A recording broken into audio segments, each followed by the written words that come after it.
मुक्ताईनगर काही केंद्रशासित प्रदेश नाही असे शिवसेनेचे उपनेते आमदार गुलाबराव पाटील यांनी म्हटले आहे। मुक्ताईनगरात जिल्ह्यापेक्षा जास्त प्रमाणात निधी जात आहे।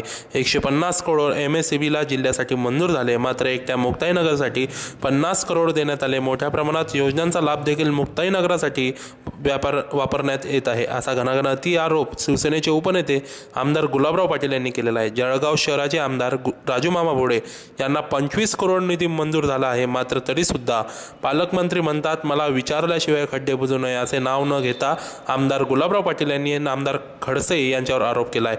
जळगाव शहरातील शिवसेना महानगरकडून आयोजित कार्यकर्ता मेळाव्यात ते बोलत होते। यावेळी असंख्य शिवसैनिकांनी उपस्थिती लावलेली होती। आज मुक्ताईनगर शिवाय या जिल्ह्याचा विकास नाही आहे। MSEBचे जे 150 करोड रुपये आले त्याच्यातून फक्त 50 करोड रुपये मुक्ताईनगर मध्ये गेले। मुक्ताईनगर हे काही केंद्रशासित प्रदेश नाही आहे की त्याच्याकरता वेगळा न्याय आणि जळगाव जिल्ह्याकरता वेगळा न्याय।